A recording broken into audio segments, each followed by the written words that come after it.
la vida nos pone a mirarnos a nosotros mismos y a conocernos, nos demos la oportunidad como innovación aplicada, que es siempre tener como una mentalidad muy curiosa y aplicar eso a los retos que aparezcan diariamente. Porque para mí el propósito no se encuentra, el propósito se es. Más que vean la moda como algo muy ajeno a ellos, es como algo que es una expresión, parte de la identidad de la persona. Y todo el tiempo que tú le estás entregando a esa empresa, también te lo estás entregando a ti porque estás adquiriendo habilidades para ti, para el futuro y para otras pasiones. Hoy tenemos a María Angélica, una amiga que trabaja en una empresa muy reconocida colombiana como gerente del área de diseño de modas de producto. Esta empresa destaca por su cultura de bienestar, sostenibilidad y alto rendimiento. Bueno, nosotras nos conocimos porque teníamos demasiadas cosas en común y de hecho siento que estamos como pasando por procesos y estamos pasando por procesos muy similares y siempre admiré mucho en ti el tema del liderazgo. Pues eres muy joven, pero aún así manejas un equipo y me gustaría que ahondáramos un poco más en ese tema de cómo construyes esa confianza con tu equipo.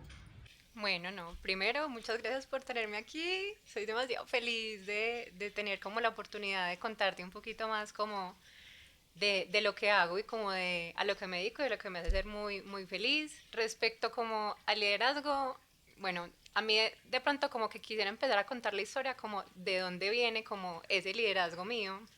Y es que a mí desde chiquita siempre me decían como los líderes son muy solitarios, porque digamos que lo que impulsa un líder es mucho como una motivación interna de hacer las cosas de una manera para obtener unos resultados y a liderarse a sí mismo. Ya digamos que el reto que tiene un líder es emplear eso para influenciar sobre las personas sin imponer, sin digamos como ejercer como un control sobre las personas de se hace esto o se hace aquello, sino es influencia. Para mí la palabra es influencia. Eh, yo siempre he sido como alguien que me he visto a mí misma como una mentora. Me encantan como las personas que están como en un proceso de aprendizaje y me encanta ser parte de ese proceso de aprendizaje. ¿Qué empiezo yo pensando en las fortalezas de la persona? Nunca pienso como en forzar en la persona algo que no está innato en ella, sino que precisamente si yo tengo como un equipo, lo que hago es potenciar como las fortalezas que tiene la persona y cada persona con sus fortalezas va como construyendo ese objetivo común que tenemos todos. Pero para mí es indispensable, primero, como no forzar en alguien que tenga toda esa integralidad y que tenga todas las habilidades y todas las destrezas, sino que tenga como ese algo que sea muy de la persona y que yo viéndolo diga, fue pucha, esto nos sirve demasiado, o sea, sea más como una visión crítica, sea más como ser una persona proactiva o ser alguien muy creativo. Si yo veo eso en esa persona es lo que yo voy a empezar a potenciar y de ahí empieza la confianza en la persona, en que ella primero reconozca como esa habilidad que tiene para literal como generar en ella mucho empoderamiento y empezar a crecer, más que enfocarnos en lo que tiene la persona por mejorar. Pero es a partir de ahí como ese proceso de empoderamiento. Y cómo manejas el tema de la comunicación, porque uno siempre se enfrenta a diferentes situaciones en el día a día cuando está trabajando que no son tan chéveres y a veces comunicarlas puede ser un tema de, bueno, tengo que confrontar esto y más a nuestra edad que es como somos muy jóvenes y a veces tenemos que tener a personas o emplear a personas mayores que uno, cómo logras comunicar efectivamente. Pues mira, yo antes de entrar en esta empresa trabajaba en otra empresa donde el modelo de liderazgo era súper obsoleto. Se hablaba de jefe, se hablaba de empleado y había un tema muy fuerte como de pues tener mucha claridad en que no las personas no éramos amigas, no éramos ni siquiera personas que disfrutábamos de la compañía del otro, sino que teníamos el único objetivo que era trabajar. Y ahí fue muy teso porque de cierta forma como que en ese rol que yo establecí me sentía muy jefe, que siento que es lo más erróneo porque sí es llegar desde una juventud a liderar personas con muchos años más de experiencia que tú y a querer influenciar en ellos y yo me di cuenta como de pronto no tenía las bases suficientes para hacerlo, incluso en ese momento decidí volverme como un rol más operativo, más creativo, porque sentía que no tenía como ese conocimiento en liderazgo. Cuando entré a trabajar a esta empresa, me di cuenta que primero la comunicación asertiva es demasiado, demasiado importante y hay una diferencia entre la exigencia y la intransigencia.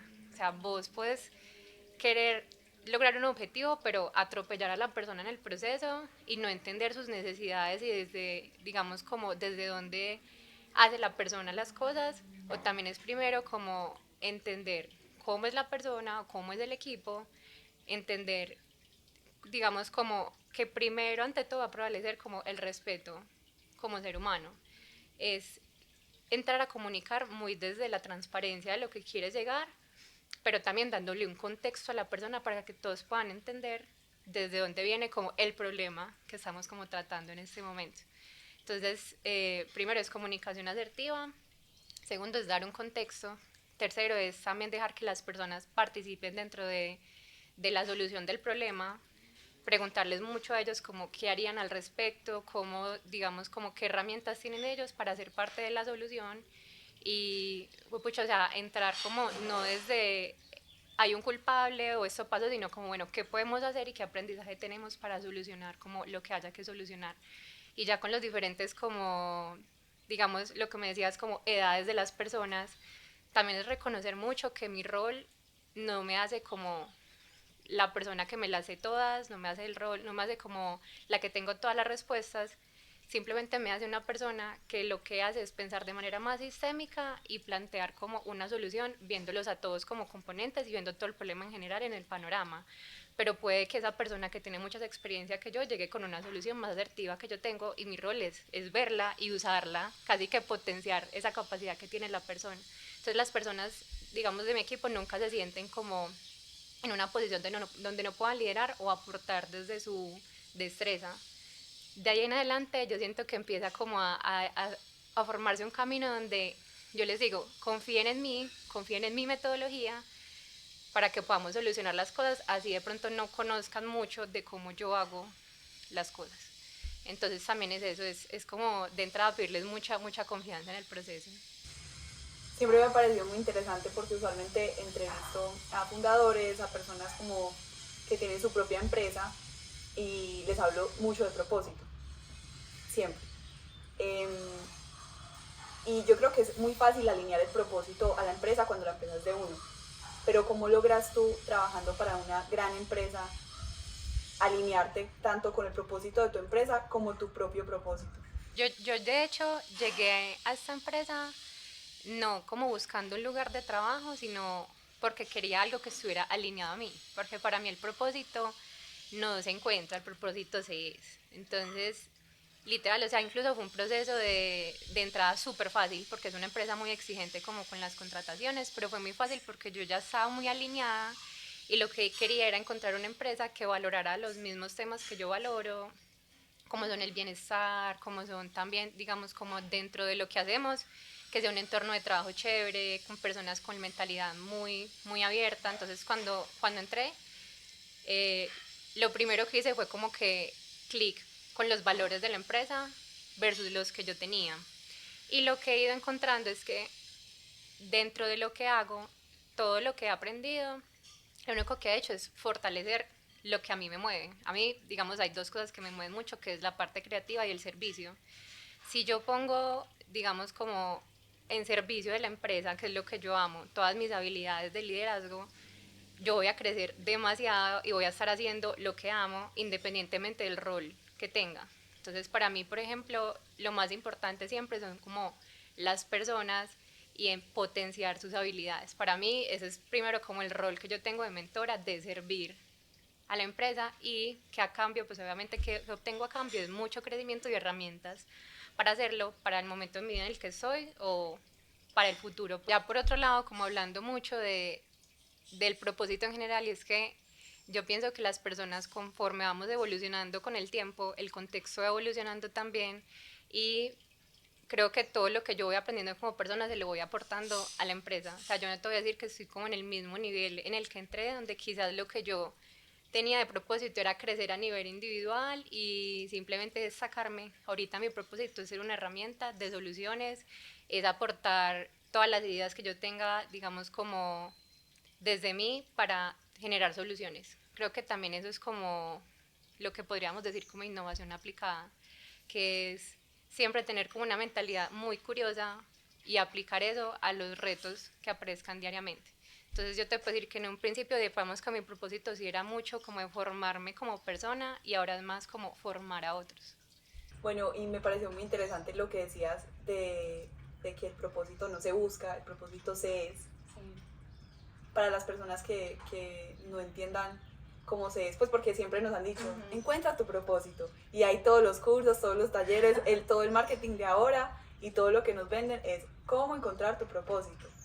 Y yo creo que cuando uno ve, pues a mí me pasa, y ya lo he dicho, pero cuando veo la película de Soul y yo veo que literalmente el propósito es vivir, o sea, el propósito de la vida es la brisa, sentir la brisa en tu cara, respirar.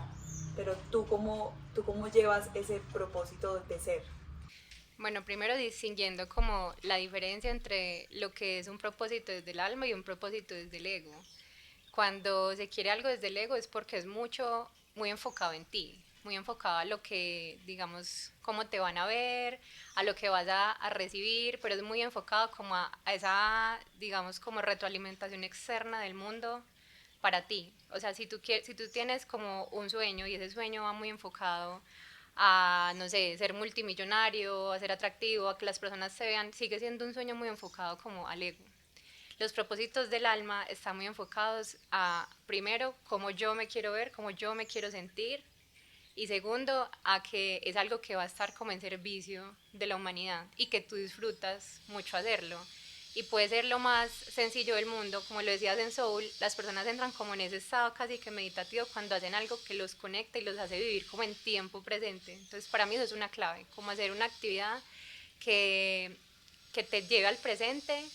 Y yo siempre he hecho este ejercicio de cuando yo era niña y era pues muy chiquita, cada vez que yo pintaba, para mí no existía nada más, era esa presencia y era ese como estado de fluidez, como en la película. ¿Y qué hago yo ahorita? Empleo toda esa creatividad para, digamos, en este momento pues mi enfoque es la ropa, el producto, y es el mismo estado en el que me siento. Entonces también como que una de las clases es volver a lo que te hacía muy feliz en la infancia y decir, si hoy en día lo sigues haciendo y si no lo has hecho porque no te está generando en este momento, no sé, como una entrada económica, cómo volver eso de verdad en tu trabajo, que finalmente es vivir el propósito, es servir a las personas, es hacer lo que disfrutas y no pensando en una remuneración económica pues directa, sino más pensando en esa satisfacción que vas a recibir sabiendo que estás aportándole en algo a la humanidad y sobre todo a ti. Totalmente. Pues sí, y es un tema también de no todo en la vida, ojalá y muchas cosas sí tengan esa remuneración económica, pero no necesariamente lo único que en lo cual vas a encontrar tu propósito va a ser en el trabajo. Exactamente. Es más en las cosas que, como tú dices, te hagan entrar en ese estado de fluidez, así tú en ese momento no sepas cómo monetizarlo. O sea, tipo, yo este podcast no tengo cómo monetizarlo, de hecho, pues si me pongo a ver los cálculos fríos, el tiempo que yo le estoy invirtiendo es tiempo que le estoy dejando de invertir en mi empresa, o sea, como en Pronovia como tal. Pero esto en este momento de mi vida, o sea, yo sentarme y editar y volver a tener estos aprendizajes, porque yo al volver a ver, vuelvo a aprender cosas que de pronto en el momento por estar acá no las tengo tan presentes, pero eso es lo que a mí me genera una cosa que yo puedo pasar 8 horas enteras y no me doy cuenta. O sea, no me doy cuenta y cuando ya está tarde, está oscuro o ya es como, ay, no he ni siquiera almorzado, ya ahí digo como que, ok, o sea, esto me hizo, pues esto es como algo que decía Gabriel Murillo, pues uno de mis entrevistados, que quebranta tu corazón. Y es eso, o sea, esto a mí me quebranta el corazón. A ti, para ti, te hago la pregunta, ¿qué quebranta tu corazón? Qué bonito. Pues yo también siento muy ligado al propósito, que el propósito es multipasiones. Pues y también llevándolo mucho al tema de que tú entrevistas muchos emprendedores, muchas personas, uno ve muchas personas en las empresas muy desmotivadas porque lo ven como un trabajo primero que no es su empresa, segundo que es algo que hacen de 9 a 5 o en un horario pues muy establecido y que no los define como en su vida. Y lo primero que yo digo es como, si tú estás ahí es porque algo de eso te apasiona y todo el tiempo que tú le estás entregando a esa empresa, también te lo estás entregando a ti porque estás adquiriendo habilidades para ti, para el futuro y para otras pasiones.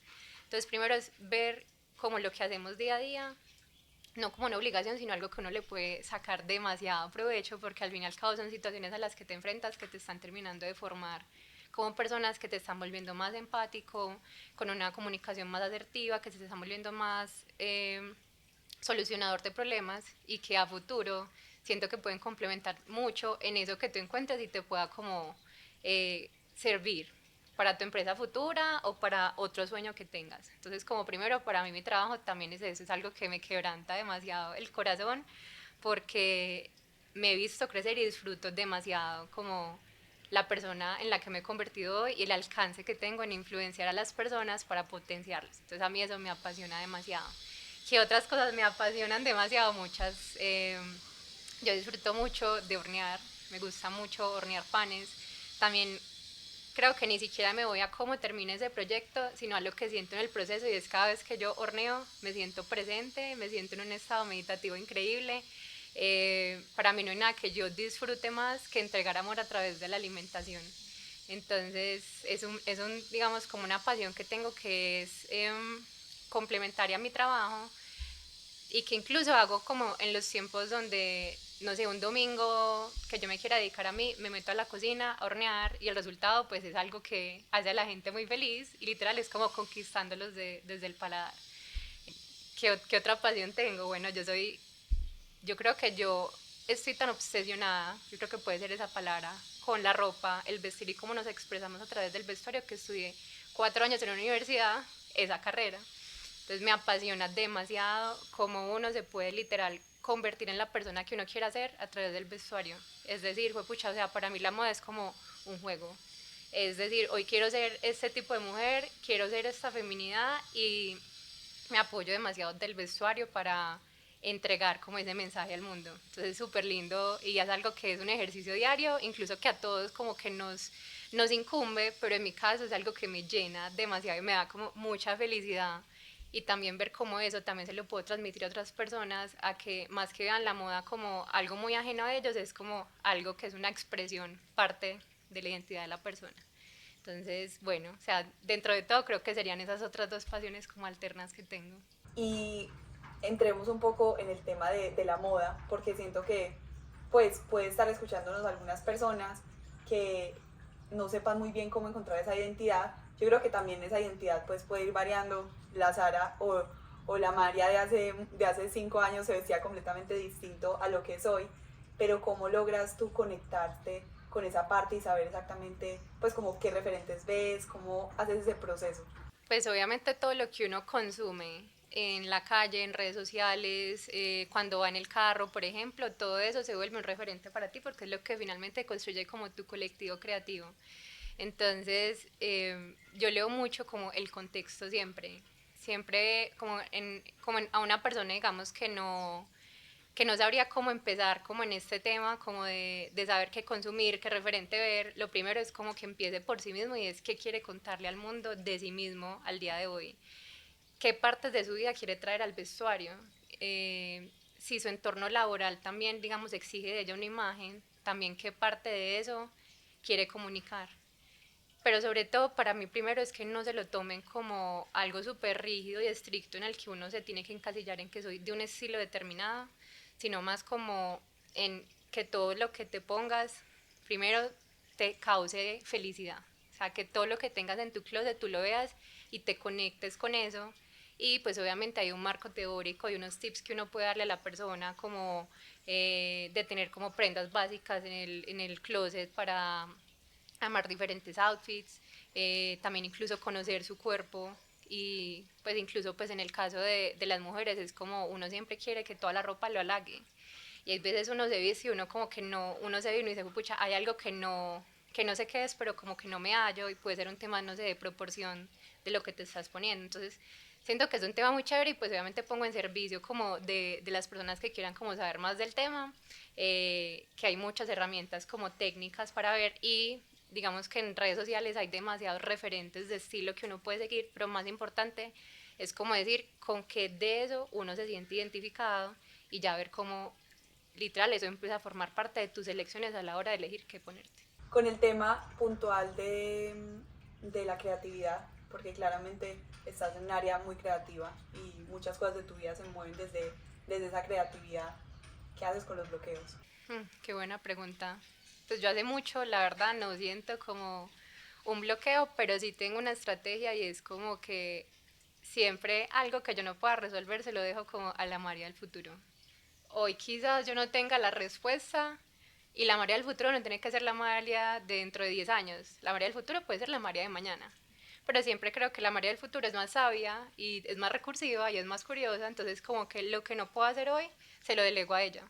Y quizás dejo descansar un ratico como la mente de eso que me está generando un bloqueo. Lo que pasa muchas veces con la mente es que uno tiene como muchas vías para resolver a nivel creativo como un problema. Que un problema puede ser un reto, una pregunta, cualquier tema, pues como que generalmente como que uno no encuentra la solución directa.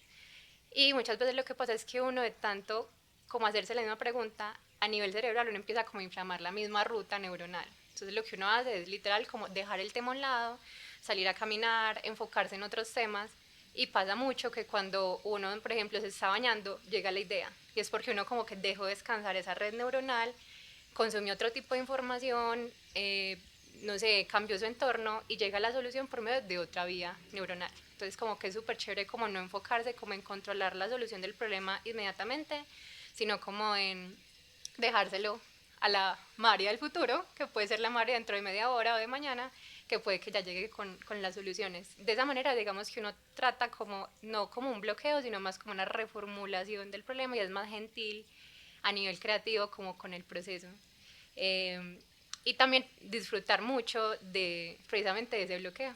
Es disfrutar de que en los procesos creativos no hay una ruta directa de A a B y también el resultado muchas veces no es de A a B. Puede que a veces el resultado sea C y si yo me enfoco más en el proceso, incluso llegue hasta con una mejor solución a la pregunta que yo estaba planteando. También en ese punto es que a veces cuando son temas creativos, las personas se dan más palos, se dan más duro, porque dicen como, pues si no estoy haciendo un tema numérico o no estoy haciendo algo que me generaría pues como aburrimiento, ¿qué está pasando? Y no se dan el permiso de entender que también hace parte del proceso. Fatal. Que ser creativo no es simplemente que todo te fluya y te brote de los poros. Ser creativo es tomarse tiempo, es dar una caminata por la naturaleza. Yo creo que es súper poderoso. Pues el que me escucha sabe que para mí la solución es irme a la montaña. Y mucha gente lo que hace es quedarse sentado y un trabajo que, no sé, le habría tomado una hora si hubiera entrado en ese estado de flow y si hubiera dado el tiempo al día siguiente y no en ese mismo día, le toma 8 horas de un cansancio mental muy fuerte. Total, total. Entonces, pues no siempre la mejor opción es hacer, sino dejar ser para poder después hacer. Total. Bueno, tú en ese momento estás en algo muy lindo que también quiero, pues que lo habíamos hablado previamente, pero estás en un tema de ser para ser, pues es como, Sí. es una mentoría, Sí. Bueno, ahondemos un poquito más, háblame al respecto, qué significa ser para ser. Bueno, pues esa, digamos, esto para mí es un proceso de transformación que tomé con Juliana Taborda, que es, digamos, como la creadora de Ser para Ser. Y es un proceso súper bonito donde, digamos, como que si tú lo vieras a nivel general, sería como un tema de, no sé, aprender a manifestar, atraer abundancia, generar rutinas, generar hábitos, pero muchas veces uno cuando quiere un resultado, a veces se enfoca mucho en el ser y no acciona o se enfoca mucho en el hacer. Hago esto, hago aquello, tomo un curso, tomo otro y las cosas no se dan porque estás dejando de lado primero el ser. Entonces es súper bonito porque la idea, digamos, como que he aprendido a través de ella es en no dejar como ninguna de los dos anclas como de lado porque a nivel como energético del cuerpo, o sea, lo primero que digamos hay que buscar es una alineación entre lo que tú sientes, que viene a ser mucho del ser, y lo que tú creas, que viene mucho desde el hacer. Entonces, lo que he aprendido mucho es eso, como primero en empezar a trabajar mucho en uno, en quién soy, qué concepto tengo de mí misma, cuál es esa identidad que yo quisiera en algún momento llegar a ser y cómo me alineo con ella. Casi que lo que he aprendido es mucho como de cómo sería esa María más elevada de 1 año o 10 años, qué haría esa María, cómo se comportaría, eh, cómo se expresaría, cómo se vestiría, cómo incluso lideraría esa María y cómo puedo hacer para eso que está en el futuro traerlo al presente, que es lo único que nos interesa. ¿Qué acciones al día de hoy yo puedo hacer para atraer y acercar más eso que yo veo ya súper lejos y generar en mí como esa confianza de lograr las cosas. Y todo empieza literal como desde lo cotidiano, desde cómo te visualizas tus mañanas, cómo te quieres despertar, eh, qué ritual quieres tener, si quieres meditar, si quieres agradecer. Es algo que incluso que uno a veces como que visualiza y casi que lo ven otros y uno no sabe que uno está tan cercano a eso, si literal uno define que eso es lo que uno quiere. Entonces como lo primero que aprendió es a definir como cuál es la identidad de María, qué es lo que yo me sueño y literal empezar como desde mi autorreconocimiento a alinearme con eso. Porque ahorita cuando estábamos hablando te decía como, si yo sé que algo es para mí y tengo la certeza de que va a ser para mí, pero desde lo que yo veo en mí en este momento, no me siento merecedora porque no me siento esa persona, el día que eso llegue para mí, eso no se va a quedar en mí porque no voy a tener yo las herramientas para sostenerlo, incluso no lo voy a reconocer y casi que el universo va a decir como no estás preparado para esto. Entonces ha sido súper bonito porque ha sido un proceso que me ha ayudado demasiado a mí como en temas de reconocer el camino que llevo, como tú decías, soy una persona muy joven y tengo un camino de liderazgo y ya creo que fue momento de decir como esto no fue como algo al azar, es porque soy una persona con unas virtudes y empezar a soñar en grande. Entonces eso que ha hecho que en mi trabajo me sienta más alineada como con todo lo que digamos en algún punto tuve como esa oportunidad de aprender y que ya en este momento digo como wow, qué evolución que he tenido, ya me siento como que aporto más, ya siento que en las crisis reacciono de una mejor manera y también ha hecho que cada aspecto de mi vida crezca y que irradie una luz impresionante que las personas que no saben que estoy como en ese proceso de transformación sientan una diferencia en mí y no sepan qué es y que yo incluso diga, pues pucha, nada en tu entorno ha cambiado, el que has cambiado eres tú y nada, pues estoy súper contenta como en el proceso. Bueno, ya nos compartiste mucho cómo te sientes en este momento de tu vida, estás en un muy buen momento y algo que siempre pues he trabajado con mi terapeuta es que él siempre me dice como yo también en este momento estoy en un buen momento de mi vida, pero a veces la vida no es así, o sea, uno en muchas ocasiones puede hoy estar muy bien y como lo único cierto en la vida es el cambio, o sea, lo único constante, esas cosas pueden en algún momento, las cosas difíciles pueden empezar a tener como mayor relevancia. ¿Qué haces tú en esos momentos difíciles o qué herramientas tienes para seguir recordándote quién eres y el valor que tienes? Wow, sí, ese es un tema que también me hace muy yo y es como que precisamente no he tenido como una vida muy plana, sino que he tenido una vida de aprendizajes, algunos muy amorosos y otros más dolorosos, pero siempre a mi favor. Finalmente esa es como la conclusión última cuando uno supera algo y es que todo actúa a favor de uno. Creo que todos los seres humanos, absolutamente todos, tenemos la capacidad de ser resilientes, o sea, todos nacimos con esa capacidad y eso es un músculo que se fortalece. Es algo que a medida que uno va como sorteando obstáculos, se va dando cuenta primero que todo es pasajero y segundo que cuando uno está en una crisis, precisamente las crisis son para que tú cuando te sientas abajo en ese hueco así oscuro, ahí es donde salen tus herramientas. Solo cuando tú ya sientes que lo has perdido todo, es cuando vienen a salir a la luz esas herramientas que te hacen como, o sea, yo de este hueco no paso, o sea, debajo de esto no hay nada, lo que sigue es salir hacia adelante. Entonces es, en esos momentos es donde me doy cuenta la fortaleza de persona que tengo y lo que he hecho es evidenciar mucho mis emociones, es decirme a mí misma y poder expresarle como a las personas cercanas o como a mi red de apoyo, que son mis amigas, mi familia, como hoy no me siento bien, hoy me siento triste, esto me pasó, y nunca creer que por el hecho de que yo lo exprese, no quiere decir que yo tenga las herramientas para salir adelante, pero es reconocer primero la emoción y darle su lugar y decir, así me siento de esta forma, y precisamente como en esa red de apoyo, como expresarles a ellos qué quieres tú de ellos. Es decir, esto que te estoy contando te lo digo es porque quiero de ti una escucha. No quiero que proactivamente tú hagas nada por mí, no quiero que vayamos a ningún lugar, sino que lo que quiero de ti es una escucha porque yo ya me estoy en este momento como encargando de gestionar esto que yo estoy sintiendo. Entonces es reconocer la fuerza en las emociones también, en expresar emociones hay mucha fuerza, hay mucha resiliencia y también creo yo que el entorno nunca cambia, o sea, las personas no cambian, como anochece, amanece, cambias uno y la perspectiva del mundo y la perspectiva de uno que tiene uno mismo. Y cuando uno hace ese clic con lo que te hace a ti como persona, yo creo que ahí se empiezan a ver cambios en el entorno.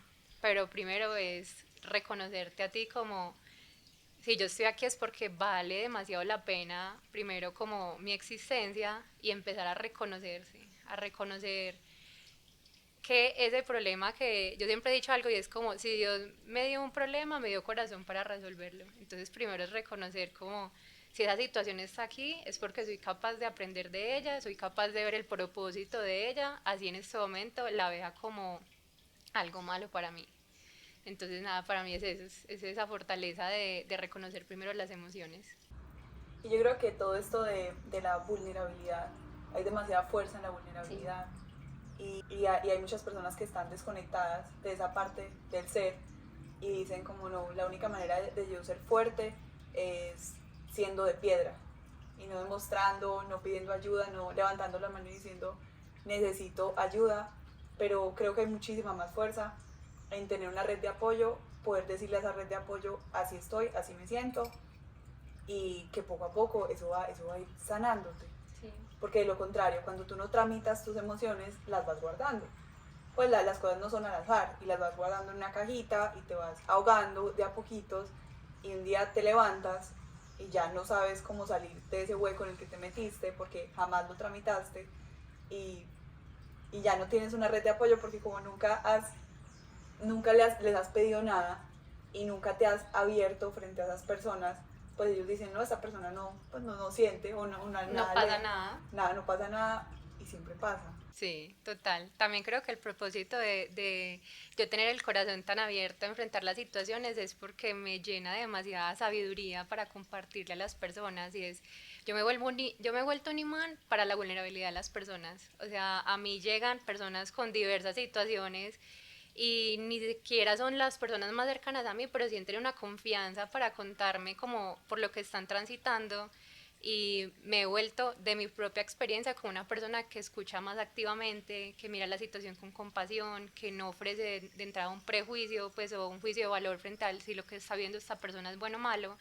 Entonces, primero, o sea, como que nada de lo que te pasa a ti es en vano. Me ha hecho una persona más activa incluso a nivel de liderazgo con mis equipos y es entender que a mí de nada me sirve una persona que sea altamente productiva, que haga 50 cosas al día si no es una persona feliz. Entonces yo siempre les digo como a mis niñas, que en este momento son todas niñas, les digo como, o sea, esto es un entorno seguro, donde hay demasiada transparencia y donde puedes ser tú. Y nunca te olvides que aquí somos personas y que tú cuando entras a las 9 de la mañana no estás dejando tu problema afuera, tú lo estás trayendo contigo y uno puede, digamos, ser muy profesional, pero uno no puede pretender que la vida se frene cuando tú entras a trabajar. Qué rico contar en un entorno con personas que te puedan también, digamos, servir de mentoras en los problemas que tú estés como dispuesto por lo menos a comunicarlos. Entonces ha sido muy bonito para mí, en mi estilo de liderazgo, ser mucho desde el ser. Es ser como muchas veces como esa cobijita o ese como maestro más amoroso que a veces la humanidad necesita para afrontar las situaciones. Y esa sensibilidad que tengo también, aunque a veces es muy teso porque uno siente mucho todas las emociones, la felicidad fuerte, la tristeza fuerte, eso ha sido muy bonito porque siento que la humanidad para poder evolucionar primero necesita sentir cosas y primero necesita personas sensibles que podamos como ayudar en ese proceso de evolución. Entonces, sí, es un tema que finalmente como que ya lo veo más como una bendición, eh, que mi vida no sea tan plana, que venga con retos y que eso me dé como ese valor como persona para estar para los otros. Y cómo has gestionado, porque bueno, hablamos de cómo estar para los otros, pero cómo estar para ti, cómo has gestionado esos momentos difíciles teniendo igual que cumplir un horario de oficina, que yo digo, eso es un reto muy grande, Sí. porque por lo menos yo como jefe, pues yo digo, un día me levanto queriendo matar o lo que sea, y si no es algo pues como demasiado importante, yo digo, hoy voy a trabajar desde la casa, Sí. porque es que yo no soy persona para la gente. Total. Pero si yo tuviera sí o sí que ir a la empresa, ¿cómo hacer con eso? Yo pienso que es algo que estoy aprendiendo aún. es algo que no digamos como que digo, pucha, ya me gradué en estar para mí primero que todo, porque pasa mucho, es como, pucha, o sea, quiero estar en mi casa llorando así tirada, y digo, no puedo porque tengo que ir a trabajar, lo pospongo para el fin de semana. Es muy charro, o sea, es súper cómico. Incluso en algún punto habré ido a terapia como a las 8 de la mañana y el terapeuta me dijo como, ¿por qué no lloras? Y yo, no, porque entro a las 9. No puedo llegar, no puedo llegar con los ojos hinchados. Entonces es algo que todavía sigo como en el proceso porque me considero una persona muy funcional en cuanto a eso. Y también creo que uno tiene sus tiempos de expresar lo que siente y su manera como de gestionar esas emociones frente a los otros. Para mí mi casa es mi entorno seguro y es un entorno donde yo digo, qué rico llorar, voy a llorar eso que siento. Y para mí mi trabajo es un entorno donde yo puedo verbalizar lo que siento.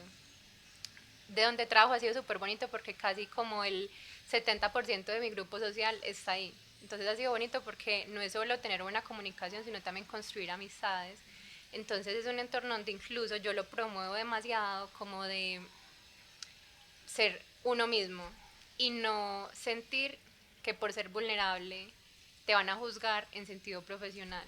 Y es que yo pueda expresarle a mis pares lo que yo siento, pero que eso en ningún momento me quita la capacidad de accionar, ni de ejecutar mis tareas, ni de pensar claramente. Pero sí es bueno llevar esa vulnerabilidad en todos los entornos porque siento yo que las empresas hoy en día necesitan como tener esa conciencia de que el colaborador no es solo un colaborador, también es una persona y que también necesitan herramientas para acompañar a las personas en temas difíciles. O sea, la vida, yo llevo 6 años trabajando donde estoy y mi vida ha cambiado mucho. El año pasado perdí, por ejemplo, pues a mi perrita que llevaba 16 años conmigo y recibí acompañamiento psicológico pues de la empresa, me hicieron un regalito súper bonito. Entonces también es entender a la persona como en la totalidad de sus entornos en la vida y que uno cuando contrata a alguien lo contrata con el paquete completo. Entonces es no aislar tu trabajo de lo que tú eres, es integrarlo. Creo que eso sería como la palabra, y tener esa tranquilidad de que tú puedas expresar lo que sientes y que eso no te quite nunca tu profesionalismo ni tu capacidad de sortear el día a día. Es muy especial que justo en tu grupo, pues en tu equipo de trabajo, además de amigas, como tú dices, lideras a muchas mujeres. Sí. Y obviamente pues hay muchos comentarios que todavía se dan porque sigue habiendo un pensamiento machista y que, ay, no, ¿y cómo haces? Y no es que no me imagino lo chismosas que son, pues como que ese tipo de cosas sí. Que la gente siempre piensa cuando alguien dice, no, es que yo solo lidero mujeres, porque lo digo porque ayer estaba grabando otro podcast con una mujer que el 98% de su cuota son mujeres. Okay. Y ella es la líder de una empresa y yo decía, qué increíble que literalmente ella me decía, la tusa de una la vimos todas y le ponemos Karin León y yo decía como, qué interesante eso, porque también pues en mi empresa yo en este momento solo tengo mujeres, tengo a un hombre que es diseñador, que es lo máximo, pero la verdad como la política de mi empresa son mujeres. Entonces me gustaría que desmitificáramos un poquito el cómo es trabajar con mujeres. Pues pucha, o sea, de verdad, sí, eso es un mito, creo yo. ¿Qué pasa como en mi caso? Y es que tengo como la bendición de contar con mujeres con una madurez impresionante y que ante momentos de crisis no ha sido necesario ni siquiera forzar nada, sino que todas, cada una desde su madurez, son activamente responsables de sus emociones, de cómo las gestionan, de la comunicación. Digamos, cuando hay como un tema como de búsqueda de un objetivo también muy individual, uno lo que menos quiere es llevarse a las personas por delante. Entonces, ¿qué he optado yo? Y es porque cada una se ve a sí misma como un referente. ¿Qué veo yo en mi compañera de trabajo que yo quisiera aplicar para mí misma?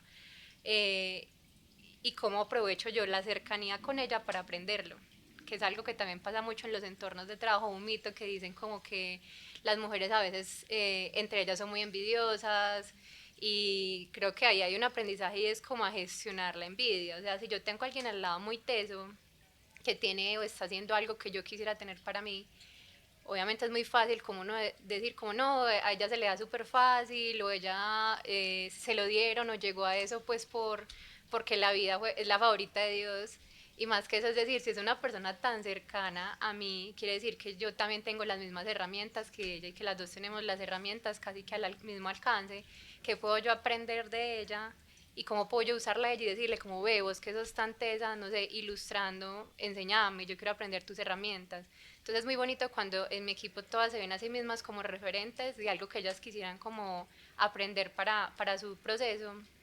eh, Porque eso nos genera a nosotros como una sensación de que no hay una persona más arriba que otra, sino que todas somos un equipo y todas estamos disfrutando lo que hacemos y potenciando demasiado como esas habilidades.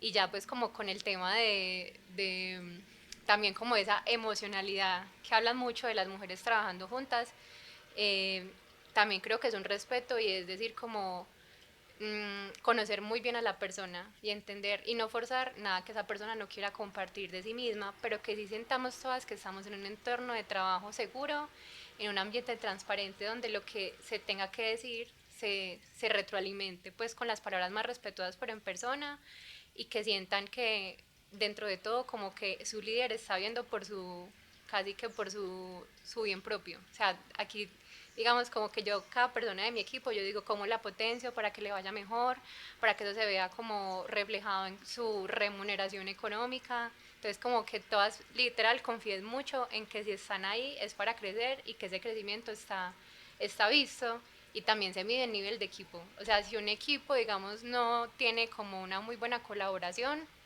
el producto que obtengan de lo que hacen no se va a ver bien reflejado. O sea, para mí los resultados van muy ligados a los procesos en cuanto a si el equipo está desalineado, si en el equipo no hay buena comunicación, si en el equipo hay incluso como una competencia de egos, créeme que el producto literal y la ropa como tal no va a ser la más ganadora, la más vendedora.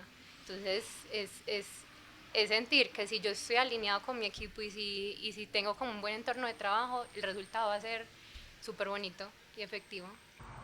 Bueno, y no es común encontrar personas, primero, que hablen tanto de una empresa que no sea la suya y con tanto amor, em, pero ¿cómo hace entonces una empresa para tener gente tan motivada y una retención de ese talento?